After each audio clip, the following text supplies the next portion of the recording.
Hallo julle, my naam is Barbara van Staden en ek kan nie stil bly oor God se grootheid nie. Augustus 2024 moes ek 'n baie moeilike besluit neem. Ek was in 'n sakevennootskap vir baie jare met 'n vennoot wat werklik soos 'n broer vir my was. Ons het egter 'n groot kliënt gehad wat openlik in 'n formele vergadering gevra het dat ek die inhoud van 'n verslag moet verander. Ek wil nie die detail hieroor gee nie, want ek wil niemand impliseer nie. Ek is gevra om sekere feite uit te laat, dus het dit bolangs nie so verkeerd gelyk nie. Ek het die versoek egter as oneties gesien, want die uitlating van feite sou die leser op 'n dwaalspoor plaas, wat in my opinie oneties is. My sakevennoot het geen fout in die kliënt se versoek gesien nie. Dit het tot groot meningsverskille tussen ons twee gelei en skielik kom Boetie en Sissie nie meer oor die weg kom nie. My keuse was dus eenvoudig vanuit 'n geloofsperspektief, maar nie so maklik in praktyk nie. Almal wat in besigheid is, sal saamstem dat mense nie sommer net uit 'n sakevennootskap klim en 'n nuwe besigheid begin nie. Ek moes die besluit neem om alles oornag op te gee en 'n nuwe besigheid te begin, iets waarvoor ek nie beplan het nie. Hierdie situasie het my onverhoeds betrap. Een Sondagoggend in Augustus, voor kerk, sê ek vir my man, ek weet ek moet hier uitkom en ek het reeds besluit om hierdie besigheid op te gee. Ek weet net nie hoe om van vooraf te begin nie. Ek het vir hom gesê, ek voel soos 'n vasgekeurde dier in 'n hok. Ons is kerk toe en daardie oggend preek Marcel oor Daniël in die leeukuil, maar sy boodskap was baie spesifiek. Jou integriteit begin by jou verhouding met die Here. Dit was vir my 'n absolute bevestiging van my keuse. Ek het bedank as aandeelhouer en direkteur met onmiddellike effek, en die gevolge was bitter moeilik om te dra, finansiëel en emosioneel. Die volgende oggend word ek wakker en besef, ek moet 'n nuwe besigheid maak staan. Ek het nie eens geweet waar om te begin nie. In my stilte tyd op 4 September 2024 gee die Here die skrif vir my, Jeremia 29 vers 7, Pursue the well-being of the city I have deported you to. Pray to the Lord on its behalf, for when it thrives, you will thrive. Ek het besef is God se hand wat in my lewe beweeg het en my geskuif het tot waar ek my toe bevind het. Ek het 'n nuwe entiteit gestig, Learning Magnet, 'n maatskappy wat spesialiseer in die ontwikkeling van opleidingsmateriaal en spesifiek e-learning. Want sien ek loop lank met 'n droom om bekostigbare hoë kwaliteit opleiding beskikbaar te maak vir Afrika. En in my vorige vennootskap sou die droom nooit tot vervulling kom nie, want my vennoot het nie in die visie geglo nie. Die enigste manier hoe ek hierdie droom prakties sou kon sien realiseer, was om 'n learning portal te bou, waarop ek hierdie programme kon laai. Maar ek het R100,000 nodig gehad om die portal op die been te kry en 'n jaar se hosting te betaal. Dan is daar nog geen kursus op die portal nie. Dis nog 'n duur oefening om 'n e-learning kursus te ontwikkel en op 'n portal te programmeer. Iets was duidelik, my droom van bekostigbare opleiding vir Afrika was baie groter as ek. In die daaropvolgende tydperk het God begin om al hoe meer met my te praat oor koninkryk besigheid, hoe dit lyk en hoe ek daaroor moet dink. Ek het begin om my eerste vergadering soggens met die eienaar van die besigheid te skeduleer, die Here homself. Ek het 'n nuwe orde geskep. Ek vat nie besluite van die raadsaal na God toe nie, ek vat gesprekke met God na die raadsaal toe. Daar was baie uitdagings om die besigheid op die been te kry en om net op 'n persoonlike noot finansiëel en emosioneel te oorleef. Ek is God ewig dankbaar vir my man, Piet van Staden. Ek kan getuig dat in hierdie moeilikste tye ons huishouding nooit sonder 'n blik Milo was nie. Vroeg in September, toe daar nog geen teken van besigheid in die pyplyn was nie, ervaar ek die Here vra my in die oggendvergadering, ek moet R20,000 saai vir Wapentrast se jeugbediening. Die kinders het pooltafels nodig. Ek het begin lag, het absurd geklink. Het God die besigheidsrekening gesien? Daar was niks. Van salaristrek was daar nie insprake nie. Maar ek het besef, God vra iets van my, geloof in hom. En daardie oggend sê ek toe vir hom, ek sal gehoorsaam wees as hy die saad voorsien. Nou ja, ons roer verseker God se hartsnare wanneer ons soos kinders aan hom glo. Uit die bloute het 'n kliënt my geskakel. Hoekom dit so vreemd was, is omdat ek op daardie stadium nog nie eintlik vir mense vertel het waarmee ek besig was nie. Ek het gaan skuil by die rots vir 'n tydperk. En daar land die eerste klein projek.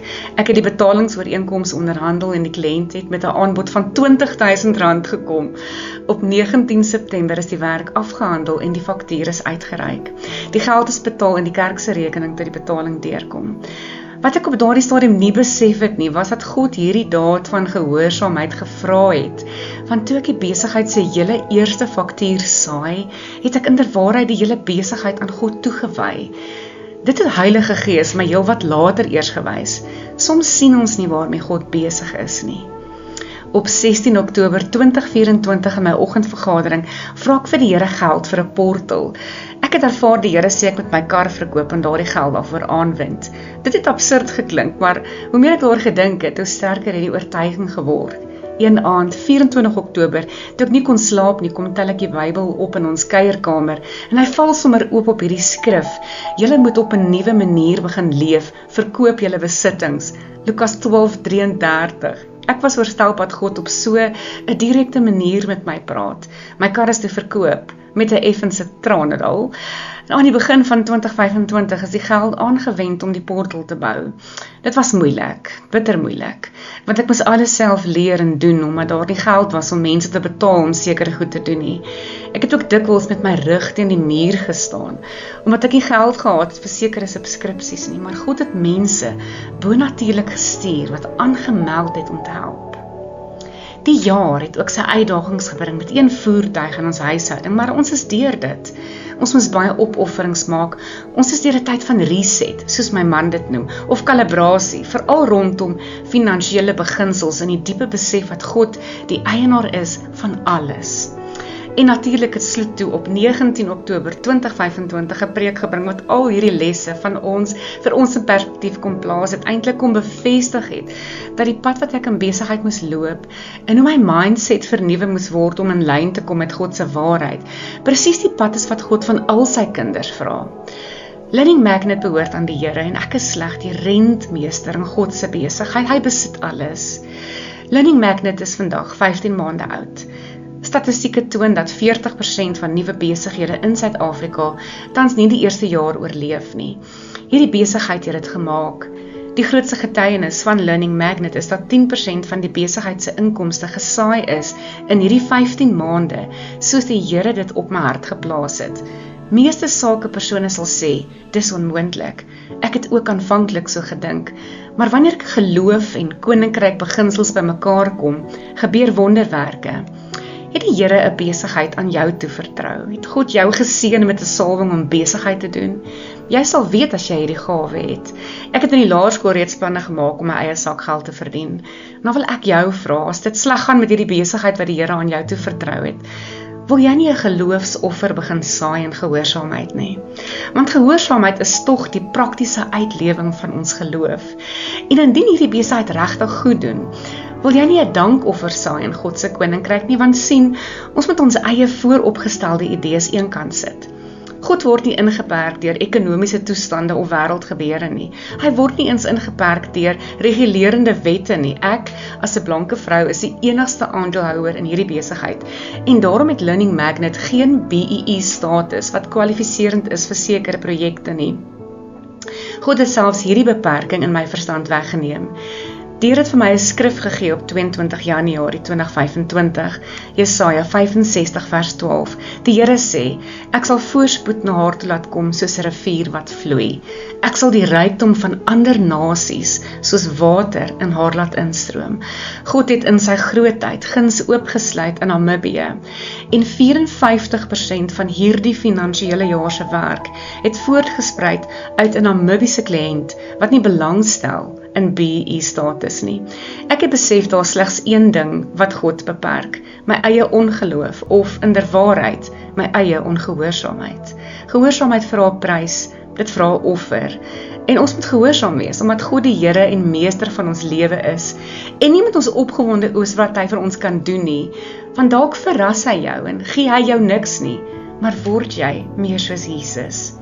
Die jaar staan einde toe en in 2025 het Learning Magnet CPD approval gekry by die SABPP en behoort daarteen die einde van die jaar bykans 20 on-demand e-learning kursusse op die portal te wees. Ek kan getuig van God se genade, sy voorsiening, sy wysheid en meeste van alles, sy nabyheid.